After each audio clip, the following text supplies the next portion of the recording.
Episode की शुरुआत होती है और हम देखते हैं क्वान को, जिसे यहाँ पे इसरो के सर्विस सेंटर की तरफ से कॉल आया होता है। दरअसल इसके गेम को काफी सारे लोगों ने डाउनलोड कर लिया है, इसी वजह से इसके गेम को लोग रिकमेंडेशन लिस्ट में डालना चाहते हैं, पर ये चीज के लिए मना कर देता है और कहता है कि इसकी कोई सी भी जरूरत नहीं है। वो लोग इसे अच्छे से समझाते हैं कि इसके गेम को काफी सारे लोगों ने डाउनलोड किया, इसी वजह से वो इसे रिकमेंड करना चाहते हैं। क्वान इन्हें कहता है कि मुझसे ज्यादा कोई और डिजर्व करता है, ये किसी और को दे दो। वो इसे कहते हैं कि इसके लिए बिल्कुल भी चार्ज नहीं लगने वाले। क्वान फिर यहाँ सोचने लग जाता है कि अगर वो पर्पसली इस रिकमेंडेशन लिस्ट की रिक्वेस्ट को मना कर दे तो ऐसा भी हो सकता है कि ये सिस्टम के रूल्स को ना मान रहा हो और उसे ब्रेक करा हो, जिस वजह से इसे पनिशमेंट भी देनी पड़ सकती है। और इसका शक बिल्कुल सही निकलता है। टीचर इसके सामने आ जाता है और कहता है कि सस्पेक्ट किया गया है कि तुम रूल्स को ब्रेक करने की कोशिश कर रही हो, जिस वजह से क्वान यहाँ पे उसको कह देता है कि उसे यहाँ पे कुछ भी मॉडिफाई करने की कोई जरूरत नहीं है, वो रिकमेंडेशन में इसके गेम को डाल सकते हैं। क्वान फिर रिचर को कहता है कि ये मेरे साथ गलत हो रहा है, इसी वजह से मैं कन्वर्जन रेशियो को थोड़ा बढ़ाना चाहता हूँ। पर यहाँ पे रिचर इसे सीधा सीधा मना कर देता है और कहता है कि हमारे एग्रीमेंट में ये नहीं लिखा था। हमें फिर कुछ समय बाद दिखाया जाता है जहाँ पे क्वान छत के यहाँ पे आ जाता है और तभी रिचर इसके सामने आ जाता है और कहता है कि मैं तुम्हें अब ये दिखाने वाला हूँ कि आखिरकार तुमने कितना ज्यादा पैसे कमाए। और इसने काफी सारे पैसे कमाए होते हैं और उसी के साथ वो इसे अगला मिशन देता है, जो कि होता है 5 लाख युआन को उड़ाना, वो भी 90 दिन के अंदर। ये देख के क्वान और ज्यादा परेशान हो जाता है क्योंकि 5 लाख युआन काफी ज्यादा होते हैं और वो 90 दिन में नहीं कभी नहीं उड़ा सकता। रिचर फिर क्वान को कांग्रेट्स करता है क्योंकि उसके गेम ने काफी प्रॉफिट कमाया होता है और 1% के हिसाब से इसके पास 2 लाख से ज्यादा युआन आए होते हैं। पर वो इसे ये भी बताता है कि अगला फंड इसे इससे ज्यादा मिलने वाला है, तो इसे इतने में दुखी होने की कोई जरूरत नहीं है। वही क्वान सोच रहा होता है कि इसके सारे गेम प्रॉफिट कमा रहे हैं, आखिरकार ये किस गेम में अपने पैसे गवा सकता है। क्वान फिर रिचर से पूछता है कि जो मेरे गेम दोबारा से पैसे कमाएगा क्या उसके भी फंड तुम उसमें जोड़ दोगे। ये कहते हैं कि हाँ। तो क्वान इसे कहता है कि अगली बार उसे फंड की कोई जरूरत नहीं है, पर रिचर इसे साफ साफ मना कर देता है और कहता है कि ऐसा मैं बिल्कुल भी नहीं कर सकता, तुम्हें अगली बार भी फंड मिल के रहेगा। पर हम देख पाते हैं कि क्वान इस चीज से बिल्कुल भी खुश नहीं होता। वहीं पे हमें उस आदमी को दिखाया जाता है जो कि अपनी ही दुनिया में होता है और कहता है कि अगर टेंगडा कंपनी को हमारी अटेंशन चाहिए तो फिर ठीक है, और ये अपने सेक्रेटरी को किसी भी कॉस्ट में उनकी कंपनी को खरीदने के लिए कहता है। सीन फिर शिफ्ट होकर जाता है क्वान के यहाँ पे, जहाँ पे ये सोच रहा होता है कि आखिरकार वो पैसे कैसे गवा सकता है, क्योंकि इस बार इसके पास जो अमाउंट है वो काफी ज्यादा है, जो कि 5 लाख युआन है। आखिरकार ये सारे पैसों को गवा के उससे प्रॉफिट कैसे कमा सकता है। तभी से यहाँ पे मायांग का कॉल आ जाता है। ये से पूछता है कि आखिरकार तुमने मुझे क्यों कॉल किया है। ये से बताता है कि फोहाई कैपिटल जो है वो इनकी कंपनी को एक्वायर करना चाहती है।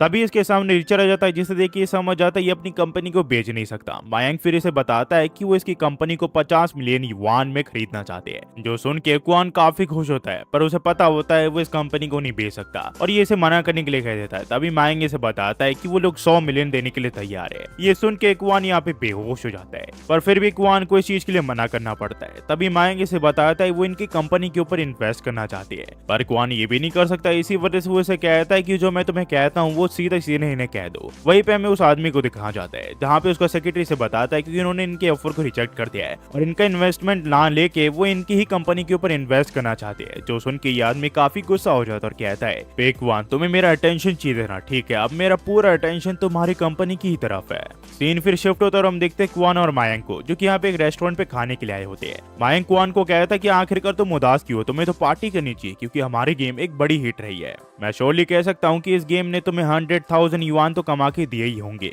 पर असल में तो क्वान ने करीब 3 महीने के अंदर 6 मिलियन युआन का प्रॉफिट किया होता है और वो कंपनी के पैसे उड़ा नहीं सकता, इसी वजह से वो पैसे इसके किसी काम के नहीं होते। मायांग फिर क्वान को कहता है कि आज ये जितना चाहे उतना खा सकता है क्योंकि आज का जो मील के पैसे वो ये देने वाला है। क्वान फिर सोचता है कि मायांग की सैलरी 3000 युआन है और वहीं पे क्वान को सिर्फ 1000 युआन मिलते हैं हर महीने। पर जब मायांग के हाथ में बिल आता है तो वो देख के हैरान हो जाता है क्योंकि ये काफी बड़ा बिल होता है और ये क्वान को कहता है क्या तुम मुझे इस महीने की सैलरी एडवांस में दे सकते हो ताकि मैं इस मील के पैसे दे सकूं। इसकी ये बात सुन के क्वान को एक आइडिया आता है और वो मायांग को यहाँ पे इंतजार करने के लिए कहता है और वो बाहर चले जाता है। होते में वो वेटरेस एक रस्सी निकाल लेती है ताकि वो मायांग को यहाँ पे बांध के रख सके ताकि वो यहाँ से भागे ना। वही बाहर क्वान रिचर्ड से पूछता है कि वो किसी भी अपने एम्प्लॉय को एडवांस में पेमेंट दे सकता है क्या। ये चीज के लिए मान जाता है क्योंकि कंपनी में एडवांस पेमेंट देना एक नॉर्मल बात होती है। क्वान फिर से पूछता है कि वो अपने मील के भी पैसे कंपनी के पैसे दे सकता है क्या, पर ये चीज के लिए मना कर देता है। क्वान फिर अंदर आ जाता है और उसे कहता है कि इस मील के पैसे ही अपनी कंपनी के पैसे से दे सकता है, तो उसे चिंता करने की कोई जरूरत नहीं है। तभी ये लोग एक न्यूज को देखते हैं जहाँ पे एक बड़ी कंपनी IBM ने एक ऐसा इंटीग्रेटेड सिस्टम बनाया होता है जिसे वो ये पता लगा सकते हैं कि कब इनके यहाँ पे बादल आने वाले और उस हिसाब से यहाँ पे लोग काम कर सकते हैं। मायांग इस चीज की तारीफ करते हुए कहता है कि सचमुच टेक्नोलॉजी काफी ज्यादा एडवांस हो गई है। तुम्हें क्या लगता है हम एक दिन ऐसा कॉम्प्लिकेटेड गेम बना पाएंगे जो कि एक ह्यूज हिट होगी। क्वान इसे कहता है कि तुमने बिल्कुल सही कहा, मैं सोच रहा था कि हम अपनी कंपनी को एक्सपेंड कर दे और लोगों को हायर कर ले। मायांग कहता है ये तो काफी अच्छी बात है, हम इससे एक बढ़िया सा गेम बना सकते हैं जो कि काफी ह्यूज हिट हो सकती है। क्वान कहता है कि हाँ, इसमें काफी सारे पैसे लगेंगे, जैसे कि किसी जगह को रेंट में लेना, लोगों को पैसे देना और भी वगैरह वगैरह। पर तभी इसे रियलाइज होता है कि इसे तो यही पता नहीं है कि आखिरकार एक कंपनी को कैसे रन करते हैं। उतने में इन दोनों को एक आइडिया आता है, ये एजेंसी से एक ऐसे पर्सन को हायर करेंगे जिन्हें यहाँ पे कंपनी रन करनी आती हो। सीन फिर शिफ्ट होता है और हमें दिखाया जाता है फायरी स्काई प्रोड्यूसर के ऑफिस के यहाँ पे, जहाँ पे हम एक पर्सन को देखते हैं जिसका नाम जो मोयान होता है। वो इस कंपनी का हेड होता है। उतने में इसकी असिस्टेंट लीन वान यहाँ पे आ जाती है। ये से पूछता है कि वो यहाँ पे किस लिए आई है। ये से कहती है कि यहाँ पे रिजाइन करने के लिए आई है। मोयान ने से पूछता है क्या उसके साथ कुछ प्रॉब्लम चल रही है, क्या वो चाहे तो उसे बता सकती है। लिन वान इसे बताती है कि इसे एहसास हो गया है कि ये जगह इसके लिए नहीं है और यहाँ पे अपने सपनों को पूरा नहीं कर सकती है। तो ये इसका शुक्रिया करती है इसका ख्याल रखने के लिए और ये यहाँ से चली जाती है।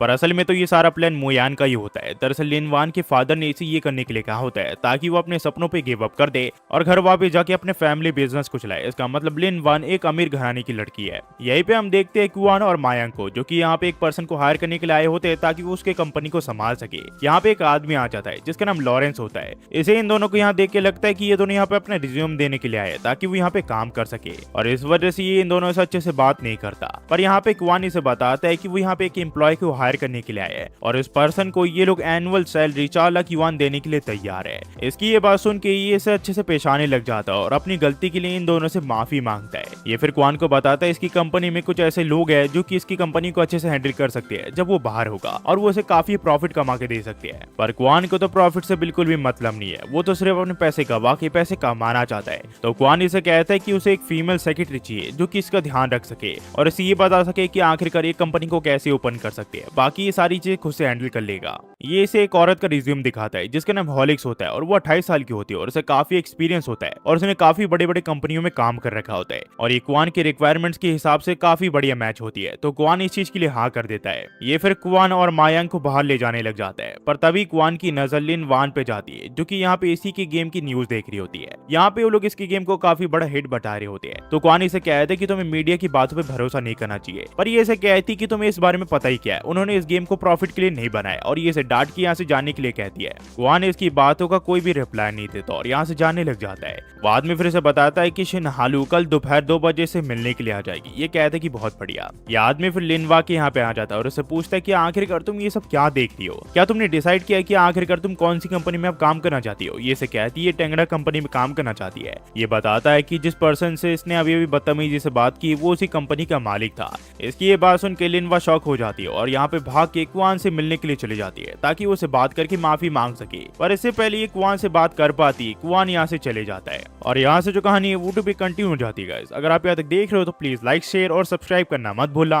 और कमेंट में ये बताना मत भूलना कि ये कहानी आपको कैसी लगी। इसका जो अगला एपिसोड है वो अगले हफ्ते आएगा तो हम उसे भी एक्सप्लेन कर देंगे। जाते हुए सिर्फ इतना ही कहूंगा गाइस, आप जितने भी वीडियोस को देखते हो तो प्लीज थोड़ा उसे सपोर्ट दिया करो, क्योंकि आप अकेले एक ही वीडियो पे सपोर्ट दिखाओगे तो ऐसा नहीं चलेगा। मैं चाहता हूँ आप मल्टीपल एनिमीज को देखो और उसे यहाँ पे एंजॉय करो। और हाँ, अगर आपको मानवास या फिर मानवा पसंद है तो आप मेरे सेकंड चैनल पे जा सकते हो, लिंक आपके सामने है। आप उस पर क्लिक करके उसे सब्सक्राइब कर सकते हो, क्योंकि वहाँ पे बहुत बेहतरीन मानवा और मानवा मैं एक्सप्लेन करता हूँ। बस जाते हुए सिर्फ इतना ही कहूंगा। Thanks for watching. Next video मिलता है, होपफुली आप सब बढ़िया होंगे। Thanks for watching guys.